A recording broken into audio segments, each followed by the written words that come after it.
Uttar Pradesh policing చరిత్రలో ఇప్పటి వరకు ఎప్పుడూ జరగని ఘట్టం యోగి ఆదిత్యనాథ్ పాలనలో చోటు చేసుకుంది.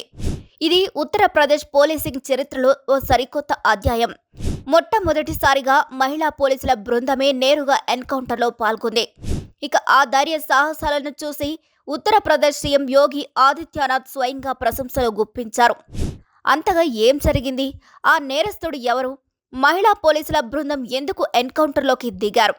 స్టోరీలు తెలుసుకుందాం. ఈ ఘటన గాజియాబాద్ లోహియా నగర్లో జరిగింది. గస్తీ నిర్వహిస్తున్న మహిళా పోలీసుల బృందానికి అనుమానాస్పదంగా స్కూటర్పై వెళ్తున్న వ్యక్తి కనిపించాడు. వారు ఆ వ్యక్తిని ఆపబోయారు. దీంతో తప్పించుకునే ప్రయత్నంలో స్కూటర్తో సహా జారి పడిపోయిన ఆ వ్యక్తి తన దగ్గరున్న నాటు తుపాకీతో నేరుగా పోలీసులపై కాల్పులు జరిపాడు.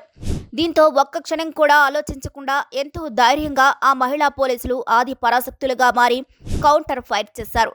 దీంతో నిందితుడి కాలికి బుల్లెట్ తగిలింది. ఇక పారిపోవడం కుదరకపోవడంతో ఆ నేరస్తుడు లొంగిపోయాడు. ఆ నేరస్తుడి పేరు జితేంద్ర కుమార్. ఫోన్లు, చైన్లు, దొంగతనాలు, బైక్ చోరీలు కలిపి ఇప్పటి వరకు 8 కేసులు అతనిపై ఉన్నాయి. ఇక ఈ చారిత్రాత్మక ఆపరేషన్లో 3 మహిళా సబ్ ఇన్స్పెక్టర్లు, 2 హెడ్ కానిస్టేబుల్ పాల్గొన్నారు. వీరికి నేతృత్వం వహించిన ఆపరేషన్ను సక్సెస్ఫుల్ చేసింది మహిళా పిఎస్ స్టేషన్ హెడ్ రీతు త్యాగి. ఈ ధైర్య సాహసాలకు సీఎం యోగి ఆదిత్యనాథ్ ప్రత్యేక అభినందనలు తెలిపారు. ఇది మహిళా సాధికారతకు ప్రతీక, పోలీసింగ్లో కొత్త అధ్యాయమని ప్రశంసించారు. ఇక అధికారిక గణాంకాల ప్రకారం యోగి పాలనలో 2017 నుంచి 2024 చివరి వరకు 10,713 ఎన్కౌంటర్లు జరిగాయి. వీటిలో 63 మంది నేరగాళ్లు చనిపోగా 1,708 మంది గాయపడ్డారు. ఇక మరో 5,967 మంది అరెస్ట్ అయ్యారు.